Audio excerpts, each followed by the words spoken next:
मैंने पहले ही कहा था कि इस जंग में ईरान अकेला है। बड़ी बात यह है कि पिछली रिपोर्ट में मैंने बताया कि ईरान ने कहा है कि हमने किसी से मदद नहीं मांगी है। रशिया ने खुद कंफर्म किया कि अभी तक ईरान ने हमसे मदद नहीं मांगी है। हैदर के लाल अकेले ही लड़ते हैं, हैदर के लाल अकेले ही लड़ते हैं, ये आज साबित हो गया है। देखो मैदान जंग में हैदर का लाल अकेला है और अकेला ही सब पर भारी पड़ रहा है। बड़ा अपडेट यह है कि असलियत में तो यह है कि रशिया ने भी पल्ला झाड़ लिया है। रूसी क्रिमिनल के ऑफिशियल ने कहा है कि यह हमारी जंग नहीं है, जिसने जंग शुरू की है वो खुद खत्म करे।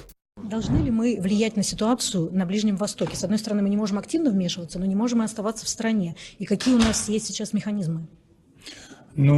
Послушайте, та война, которая идет, это не наша война. И мы с самого начала декларировали свою позицию о том, что любая война способна привести к дестабилизации региона. То, что мы видим. Мы видим постоянно растущее количество стран, которые вовлекаются в эту войну. Мы должны делать то, что соответствует нашим интересам. Мы должны сейчас минимизировать последствия для нашей экономики от тех глобальных потрясений, которые уже мы видим начинаются. Мы должны, наверное, обеспечивать для себя выгоду там, где это возможно, как бы цинично это ни звучало. Способны ли мы остановить эту войну? Нет, не способны. Ее может остановить тот, кто ее начал. Что они с нашей точки зрения должны сделать? दूसरी तरफ ईरान के विदेश मंत्री रूस की एक तरह से तारीफ कर रहे हैं और उनका बयान कुछ और है। दोनों ऐसे हैं बयान। ईरान के विदेश मंत्री ने अमेरिकन चैनल को कहा है कि रशिया, अमेरिकी चैनल ने पूछा क्या रशिया मदद कर रहा है, तो ईरान के विदेश मंत्री ने कहा कि जी वो मदद कर रहा है। आगे से सवाल आता है कैसे, तो उन्होंने कहा कि हम नहीं बता सकते क्योंकि हम जंग के बीच में हैं। अब दोस्तों ये आपके हाथ में है कि आपको क्या लगता है, रशिया मदद कर रहा है कि नहीं? मेरे हिसाब से नहीं कर रहा है। फिर आप कहेंगे कि भाई इन्होंने, ईरान के विदेश मंत्री ने इतनी बड़ी बात कैसे कह दी कि रशिया मदद कर रहा है? भाई रशिया को खुश करना चाहता है ईरान। रशिया और चाइना ऐसे हैं कि जो बस जबान से भी साथ दे रहे हैं। और अमेरिका के पत्रकार का सीधा इतना बड़ा सवाल है, अगर ईरान कह देता कि नहीं वो बिल्कुल मदद नहीं कर रहे हैं तो शायद ये रशिया को बुरा लगता। ये मेरा पर्सनल ओपिनियन है। वहीं दोस्तों बड़ी खबर आ रही है, भारत का एक फाइटर जेट Su-30 गिर गया है। जी हाँ, ऐसा नहीं है किसी ने मार गिराया भाई, ऐसा नहीं है।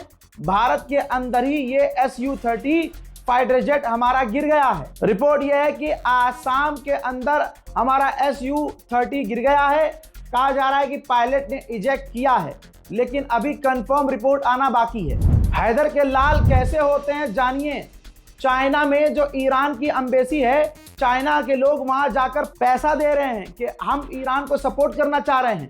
इतना सपोर्ट किया, इतना पैसा दिया कि ईरान ने ईरान से पैगाम चीनियों को दिया कि हमें पैसे की ज़रूरत नहीं है अल्हम्दुलिल्लाह। जबकि देखिए ईरान को पैसे की सख्त ज़रूरत है, लेकिन ईरान अपने चाहने वालों से क्या कह रहा है कि हमें आपसे पैसा नहीं चाहिए, आप जो हमें सपोर्ट कर रहे हैं यही बहुत काफ़ी है और आप लोगों का बहुत शुक्रिया। अमेरिका के रोने के बाद ज़ेलेंस्की ने कहा है कि हम अपने ड्रोन गिराने के एक्सपर्ट मिडिल ईस्ट में भेजेंगे, तमाम अरब देशों में, जहां वो अमेरिका और अरब देशों की मदद करेंगे ईरान के ड्रोन्स गिराने में।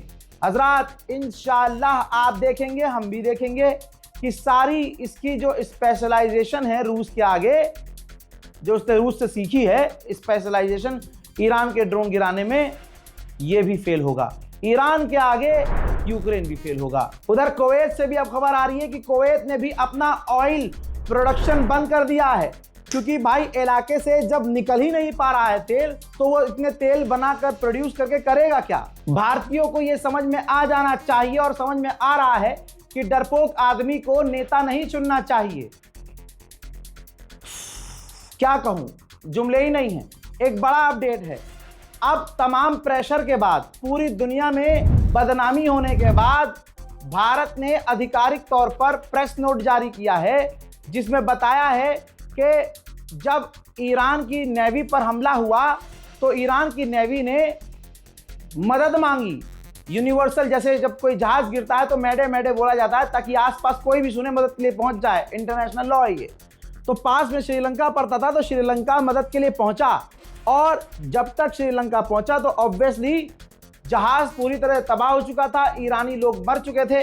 अब जब सारी दुनिया में खीखी और थूथू हो चुकी है कि भारत जो विश्वगुरु अपने आप को कहता है, महाशक्ति कहता है, ये कौन सी महाशक्ति है जो अपने मेहमान के लिए उनकी लाश को निकालने के लिए तक नहीं पहुंचे।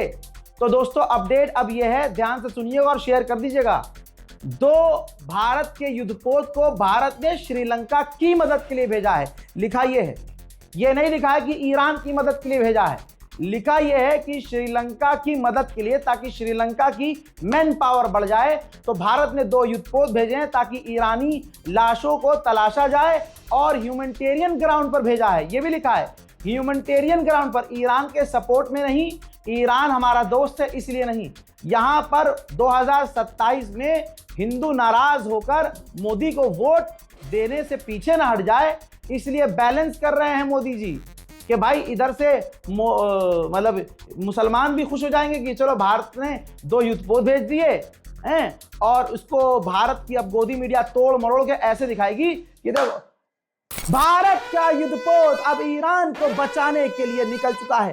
दोस्तों भारत यहाँ बड़ी खबर आ रही है, बड़ी खबर आ रही है दोस्तों। मैं अंजना बड़बड़ लोली, मैं बता रही हूँ सबसे बड़ी खबर, मोदी की एंट्री इस जंग में हो चुकी है। मोदी सरकार ने 2 युद्धपोत ईरान को बचाने के लिए भेजे हैं। सबसे बड़ी खबर। जी हाँ, और क्या खबर आ रही है बताइए। हाँ, हमारे संवाददाता वहां खड़े हुए हैं श्रीलंका के पोर्ट पर। हाँ, उन्होंने भारत के 2 युद्धपोत को देख लिया जिस पर मोदी की तस्वीर लगी हुई है। बहुत बड़ी खबर, बहुत बड़ी खबर। हाँ, ऐसे ही गोदी मीडिया का हाल होने वाला है।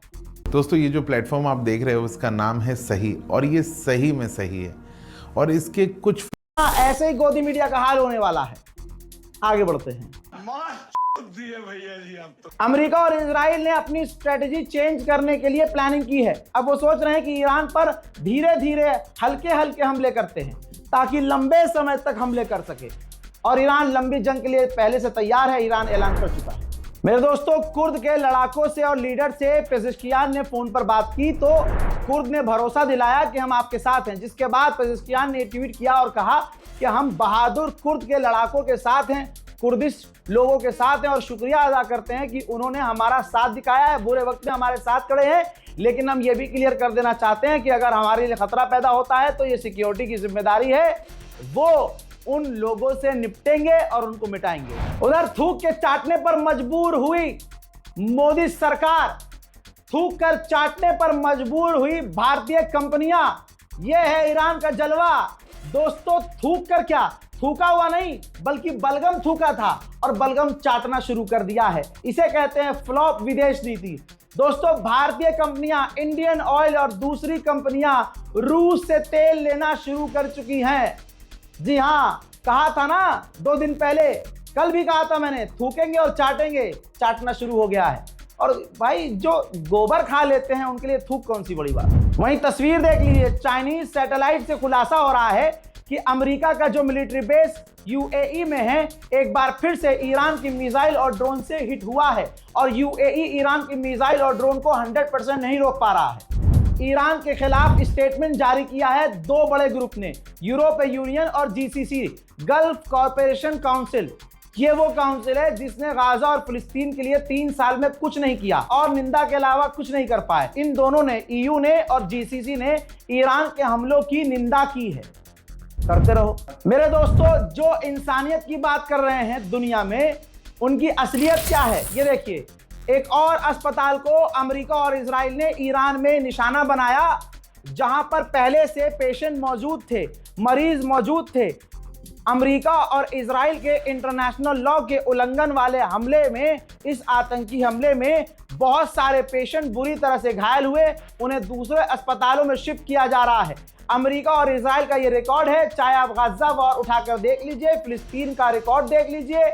ये हमेशा सिविलियंस पर हमला करते हैं, घायलों पर हमला करते हैं, हॉस्पिटल पर हमला करते हैं, स्कूल पर हमला करते हैं, सिविलियन बिल्डिंग पर हमला करते हैं। और ईरान क्या कर रहा है? ईरानियन सिविलियंस को नहीं निशाना बना रहा है, ईरान अमेरिकी बेस को निशाना बना रहा है। सऊदी अरब की गवर्नमेंट ने यह भी कंफर्म कर दिया है कि हमने मूसाद के एजेंट्स को पकड़ा है जो सऊदी अरब में और दूसरी जगहों में आम लोगों के इलाकों पर और सिविलियंस पर हमला करने का, ब्लास्ट करने का प्लान कर रहे थे, ताकि हम भड़क कर, अरब देश भड़क कर ईरान से सीधा जंग में उतर आए। सऊदी अरब ने ऑफिशियल कंफर्म कर दिया है। अब तो अमेरिका और इजराइल की मानसिकता को दुनिया समझ ले। हजरात, ईरान पर लगातार हमले अभी भी जारी हैं। अगर वहां से वीडियोस हमले की नहीं आ रही हैं क्योंकि वहां इंटरनेट काफी लिमिटेड है, तो इसका मतलब यह नहीं है कि वहां हमले नहीं हो रहे हैं। अगर कोई मौलाना वहां का किसी सेफ जोन में जाकर आपको यह दिखा रहा है कि यहां तो हम चाय पी रहे हैं, यहां सब कुछ ठीक है, सब कुछ ओके है, तो वो मौलाना आपको बहका रहा है। ईरान के दूसरे इलाकों में तो हमले हो ही रहे हैं। सबूत आपकी स्क्रीन पर है।